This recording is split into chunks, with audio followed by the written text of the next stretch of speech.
So this is now my 12th Arabian travel market. And if I think back to the very first Arabian travel market was in 2007, Manchester United had just won the league.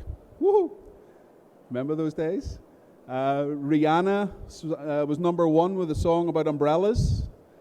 And Steve Jobs had just released a little thing called the iPhone, which had completely changed how we interact with communications. Back then in 2007, I was also head of digital or chief digital officer at Jumeirah Group, the hotel company here. And I remember some of the conversations about building websites and going on this thing called social media and the risks associated to it and what it was, and trying to explain to my various different C-level colleagues about the importance of social media. And then we fast forward 12 years and we look at what I guess the landscape is today. And that's really what I'm excited to come and talk to you about today. And it's about building what we see as a zero friction future and how for you to navigate as businesses throughout this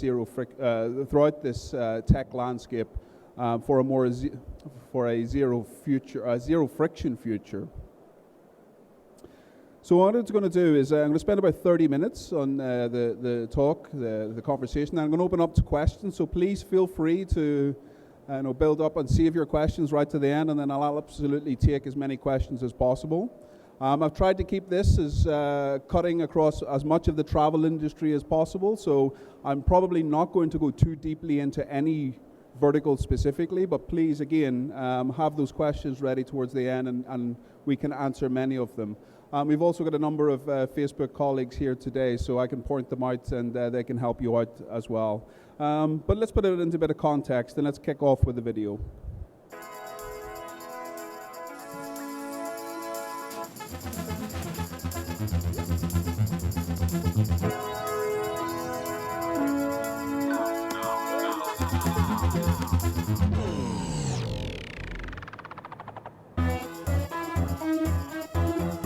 An operator is not available to help you.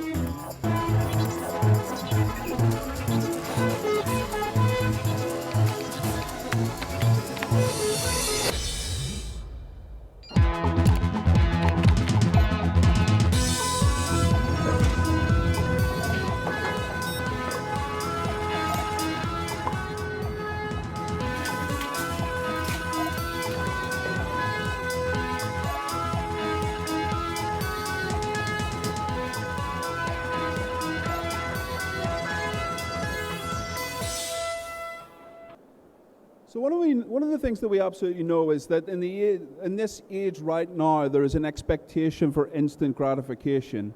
The good customer service is really about the now, and if you think about all of those moments of your day today where you've been frustrated, there's probably been a technology involved in one of those moments or another, accessing Wi-Fi and having to log in with some detail. Your Uber ride is going to be 15 minutes instead of 7 minutes, so you've had to cancel that one and order another one. Or even just getting your badge coming through at the ATM stands here. It was all, there was friction in every step of the way.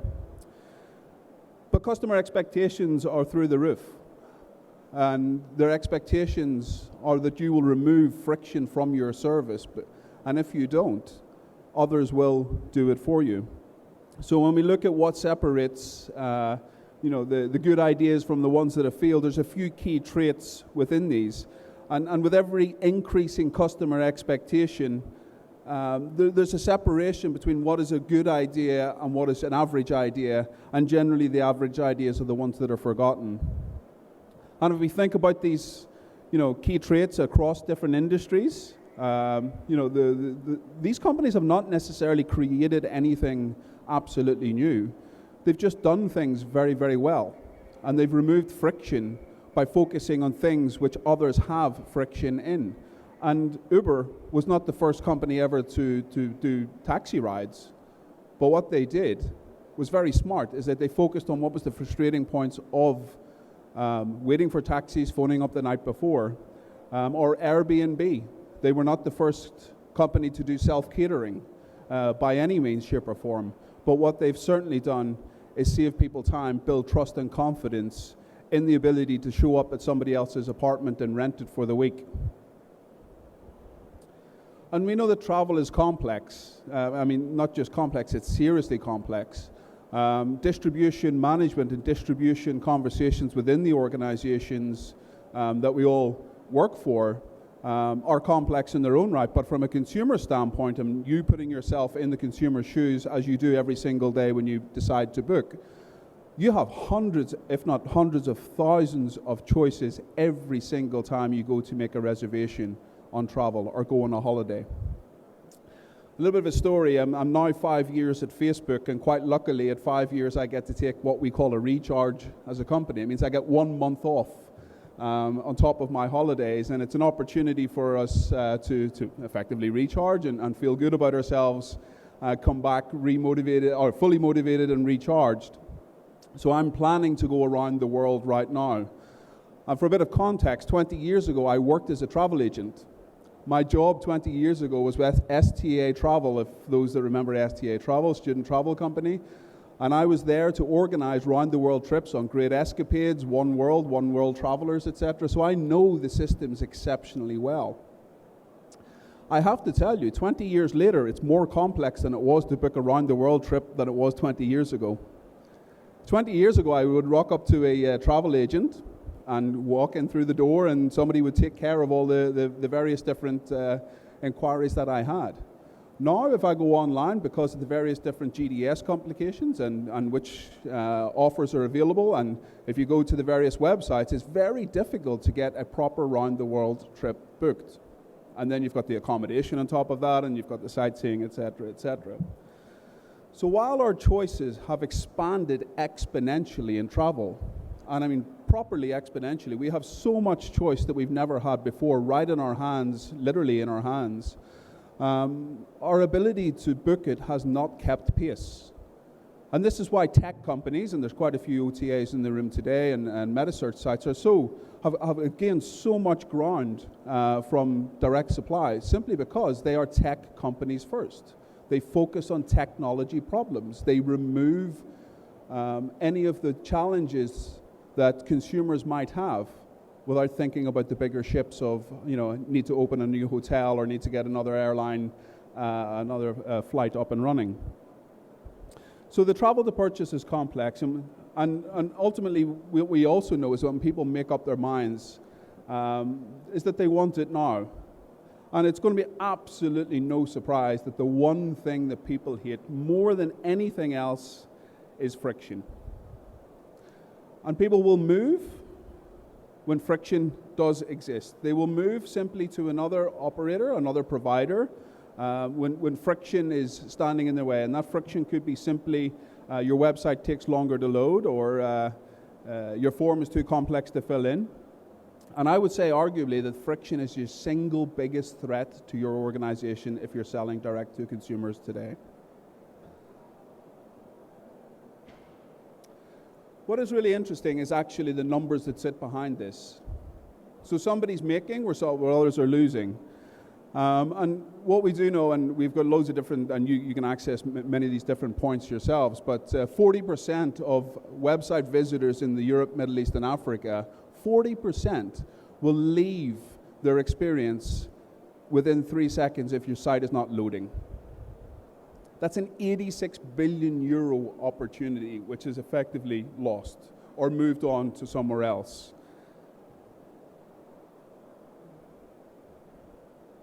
So what we're doing at Facebook, and particularly where our focus on the travel industry's conversation, is to move towards a zero friction future. How can we help you as businesses and travel organizations utilize our technology suites to be better at what you are without worrying about the technology? How can we help you be more accurate with your targeting? How can we help you be better at customer service? How can we help you worry less about technology things? Let us worry about that. And this is where we fall under the 3 key phases and 3 key areas of discovery, booking, and post-booking. So what we also know is that at every single stage of this journey, all three stages, is that the bar of, sorry, one second, that the bar of expectation is getting higher and higher. Is that whenever one company does something really well and changes the scripts, and again, we use the likes of the food delivery companies, Deliveroo, Uber Eats, etc., or the other tech companies that have focused on a friction and made it better, is that suddenly then there's an expectation that this is going to be the standard across the industries. So I ask anyone to raise the hand the last time that they picked up a phone and phoned a taxi. Not a single hand has gone up. Well, either you're too conscious of putting your hand up. I've never had zero put their hands up before, so that is an absolute new one for me. But nowadays, you would not see a single, or you would not have an expectation that you would need to pick up the phone and phone a taxi. I live in, I'm from Ireland originally. I'm from a little town just outside of Belfast. We don't have Uber in that little town outside of Belfast. It is one of the most frustrating things I can tell you. Not being able to phone or to get an Uber ride. We don't have food delivery. You have to phone the local food delivery in order to get the food delivery. Again, one of the most frustrating things. So expectation is being set, and all companies are expected, therefore, to meet that expectation, just like on various different distribution channels. I expect to go to a marketplace to book my accommodation. I expect to check out on the hotel's website or on the accommodations website for price parity. If I have that, I'm going to go with what has got least friction in my booking. So we also know that 76% of consumers that we've surveyed say that they would switch from one brand to another if they're not getting the experience and the expectations that they've set out. And that comes in many different ways, and that comes in terms of pricing, it comes in terms of expectation on the actual journey itself, or it comes with things like content, as very simple as, is the information on my website or mobile correct, and is the pricing and information trustworthy?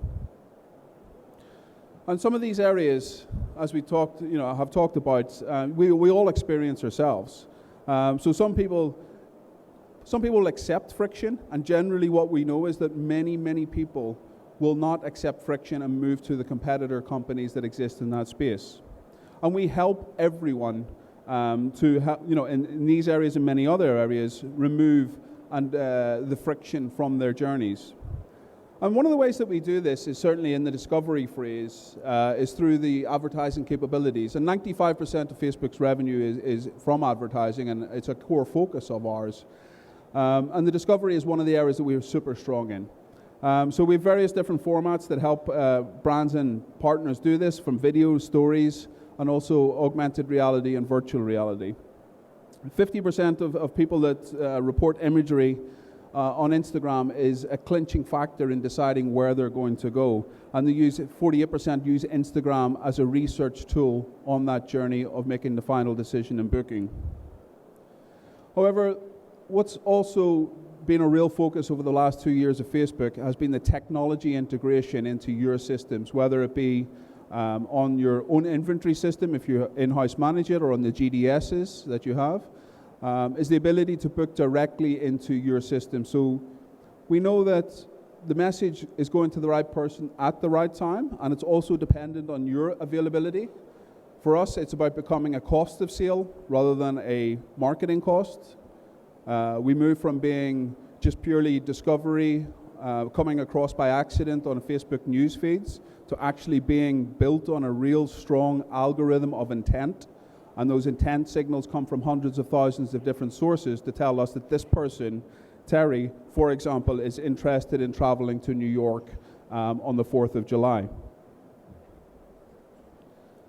So in the discovery phase as well, what we also know is that with this wealth of information that's existing, it's very complex for people to retain information. So we've built various different tools, but one of the tools that we've built for consumers is on collections.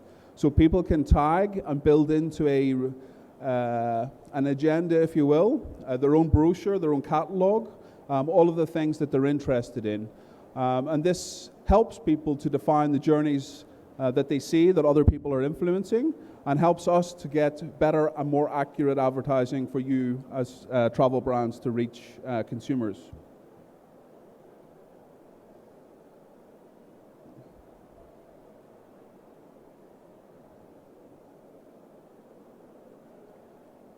So one of the areas which I think is very early stages is augmented reality and virtual reality. And although Oculus Rift is now, I think, about a 5-year-old company, we are still exceptionally early days when it comes to this kind of technology, and particularly this type of technology within the travel industry. Just by the sheer reach of Facebook and Instagram and WhatsApp, etc., virtual reality and augmented reality currently pales in comparison.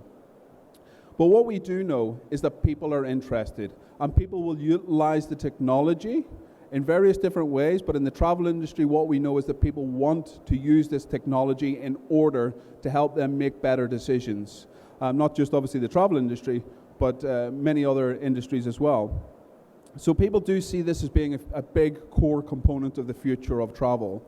And we're not there yet. This is very early days. But the content is coming. People are building the content. The technology is getting better every single day. And this will become a natural part of people's decision making, as in being able to see themselves within destinations or the product that they're about to purchase. Oh, sorry. I seem to have jumped far too far ahead there.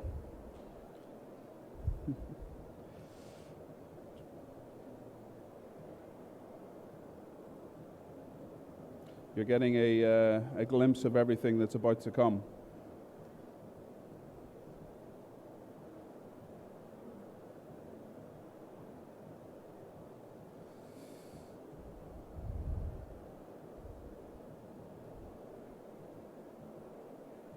Technology is great when it works. From a booking perspective, as Facebook, we don't currently have booking tools within our platforms. Not directly, not within advertising, not within news feeds. However, I think it's fairly safe to say that this will be the future, will be one of the futures that we are looking at as an organization, and particularly when it comes to things like messaging and instant messaging. We see Facebook platforms, WhatsApp, Messenger, stories, etc., as well as the news feeds, as being a core component of people's lives, not just from a content perspective or a communications perspective, but from the ability to do things and integrate into their lives in a more, I guess, pragmatic way. We want people and travelers to actually utilize these tools to help them make the decisions faster, smarter. And we want to help you as organizations remove the friction that you face from slow servers or from ability to integrate into real-time availability, or actually understanding who it is that you're targeting and who it is that you want to book your products. So we also know that guests want seamless technology. They want technology and they want it in the one place. So again, the ability to not have to jump between various different platforms, websites, apps, etc., in order to see their journey through to the end, but to actually store it in a single place where they can access information at every single step without needing to jump from place to place. So we want this to be ultimately the same, Facebook platforms to be the place that we go, and information is all there, ready to utilize at every single step of the journey. And a good example of this, I guess the Look to Book example of EasyJet is very early days, but the ability to take somebody from an image all the way through to booking through identity recognition, image recognition, and to book very, very quickly.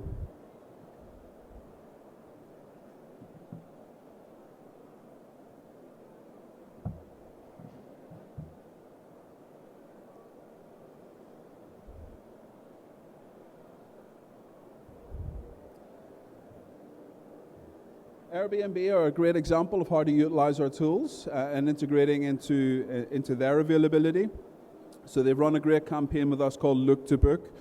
We've identified various different profiles of people interested in various different destinations, and we built the campaigns with Airbnb specifically on their direct interest. They're signaling to us through the data points that they're interested in specific destinations, not any destination. So this personalization is absolutely a necessity and no longer a nicety. And the days, I guess, of throwing money at big campaigns without clear attribution all the way through to the end are gone. Margins are just as important.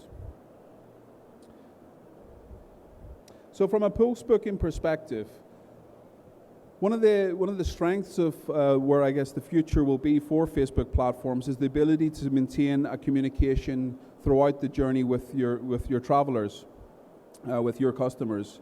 And post-booking, we also know that there's a huge challenge with expectations on customer service levels, on trust, on the ability to contact brands the way that consumers want to contact brands. So one of the areas that we're focusing on is obviously bots, and building bots to help you as businesses respond to the various different kinds of communications that come your way, and building it in through artificial intelligence and through real language recognition, etc. And great examples of this are throughout the Facebook platforms. And we also know that, and I'll come on to those examples in a second, we also know that people are interested and prefer to be contacted by messaging rather than voice or in person. So what's the other thing about messaging? I think it's important to say is that people feel confident and more confident about your brands when they're able to contact via messaging. They show trust and they feel personally catered for as well. And a great example of this has been KLM and how KLM have integrated into our platforms.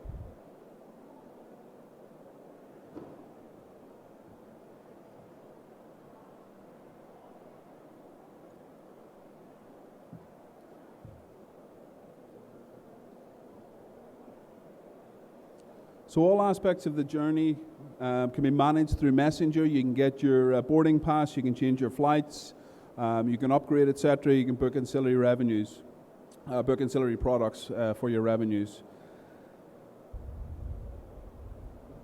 And all it is a case of ticking the box and letting the other technology take its role. So some of these challenges that people have when friction points post-booking include loyalty programs not stored, delays and cancellations, information that people have access to, that information comes to them rather than them having to seek it out.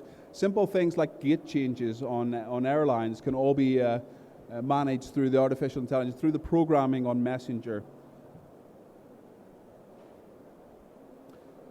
And there's a number of different ways that you can do this, but ultimately you know your business best. Our technology permits you to build into messaging. It permits you to build into natural language recognition.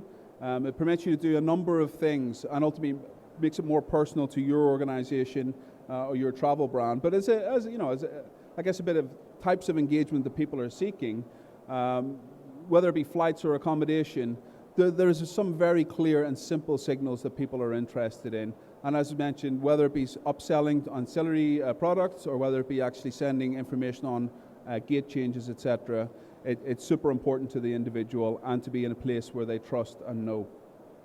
And just a good example from myself last night was while I was doing a bit of research, Emirates Golf Club popped up and told me that there's a 6,400 dirham summer campaign happening right now. Very personalized to me, and if I want my golf to get good, I'll be taking them up on this offer during the summer. So personalization throughout post-booking, travel, during travel, etc., is a critical component of removing any friction. And just as an FYI, I done a bit of research on the various different airlines that are available, and some are very advanced stages of their messaging experiences, where you're able to book, where you're able to buy your flights, and some are not, where it's more human interaction. But what I think is really important is that this is still very early phases, and this is the start of a journey which we see at Facebook as being a critical future as in messaging. And of course, WhatsApp has only started to roll out. So WhatsApp is a great example of how was it 2.7 billion people on our platforms on a monthly basis, a large proportion of them on WhatsApp, and particularly within this market, want to integrate, want to do more than just message, and they want businesses to work with them directly. So now that you're familiar with some of our solutions, I guess the question to you is, to get to it closer to a zero friction future, we need to make it personal and exciting. We need to talk to people where they want to talk. We need to shorten the path to conversion. And during post-purchase, we need to build loyalty and make sure that the communication is very straightforward. So we are ultimately delivering the promise of now and removing the friction that exists in all aspects of travel. So thank you very much. I would love to take some questions. Are you integrating voice into this as well? It's a great question. And voice is huge. The future of voice and all aspects of consumers' life. Voice is it's there in every single part of our day-to-day lives, and we know how big voice is going to be in the future. Right now, I can't give you more detail on what we're doing with voice, but absolutely, voice would be a consideration for our future utilization. Okay, because I think it's a great product, and I do understand it removes friction, but it reintroduces friction also, because Sometimes you don't find that, you find the voice element missing. So if that happens, I think it makes a perfect product. Yeah, and look, the hardware manufacturers as well are critical to this, but from a platform, from a WhatsApp, from a Messenger and Facebook perspective, yes, we are concentrating on voice as one of the futures. Hello, firstly, thank you so much for the insight. I actually want to ask you, how can we go about integrating these chatbots on Facebook? Like, let's say today I want to go back to my office and start actually looking into the process of how to do it as a hotel. So how would we go about it? Yeah, it's a solid query, because many companies don't have the technical capabilities in-house to do this. So we've got something called Facebook Marketing Partners, which is a very large group of technology partners that we recommend the companies work with in order to do this, so you don't need to worry about the suite of challenges that come with it and not having the technology in-house. And if you just do a search for Facebook Marketing Partners, you'll see a full suite of these. There's quite literally hundreds of them. We're able to identify ones which are local markets as well. And for what you've seen here today is only a snippet of what is possible. If you go to facebook.com/travelfb, as in Freddie Bravo, there's a whole host of other information there as well. Thank you so much. One more question. Please. Now if I want to get some best practices, just as a hotel, because nowadays the most popular things are the 10-second videos where we capture as much of the attention we can in those few seconds. So apart from that, what are some best practices that are there right now when you're promoting yourself on Facebook as a hotel to generate bookings? As you said, Airbnb is doing it well. So what are some other things you would suggest based on your experience? Yeah, so, look, ultimately, this has to tie back to some kind of ROI and it has to tie back to your distribution plan. So I would always say, from a hotel background myself, is you have to align whatever it is you're doing to the distribution conversation within the hotel, to the brand conversation. Some of the best practices really does depend on what it is you want to achieve. Ranging from awareness in certain markets through to actually sales within specific timeframes or in specific products. I think what's really important is that there's a suite of products there which enables you to do this, to find existing audiences, new markets as well that you didn't think existed. There's not one single answer to the best practices. There's lots of different really, really good practices. And I think what's important to understand is iteration's important. So being able to not go all out on massive campaigns, invest all your money straight up, but to try iteration approaches and to try multivariant approaches to your campaigns to see which one works best. And then to pivot off that. Again, the Facebook marketing partners, there's marketing partners that we have that help you do this to run quite literally thousands upon thousands of advertisements at the same time, and then to focus and double down on the ones which are working the best, and then invest further in that. Thank you for your presentation. I've got a specific question regarding security and how Facebook is addressing that, especially for some of the larger players who would be very concerned about having their client data exposed to whoever. Yeah, so look, it's a very pertinent question. Obviously, there's been a lot of press around how Facebook is utilizing data in recent months, if not year or so. The reality is that there's nothing more important to Facebook than the data of the people who are using Facebook or the companies which are investing in Facebook. Quite simply because without the trust of people on our platforms, we have very little. And I think one of the things that Mark Zuckerberg has come out recently and stated has been the need for further global utilization of things like GDPR. So we have standards across the world in terms of data management and data utilization. In terms of specifically on what you're referring to, in terms of things like custom audiences or passing data back to Facebook, the data that we're actually receiving from your information is hashed in a very complex way, so we don't receive any data from you at all. We do matching through a hash technique. So we're very public about this. We're very public about how we handle the data, and very public in terms of transparency of data as well. So we know all advertising and which source of information it comes from. But I'll be happy to talk to you in more depth about it. It's not one subject I can answer in 1 minute. It's probably a much deeper conversation. Thank you very much for staying to the end.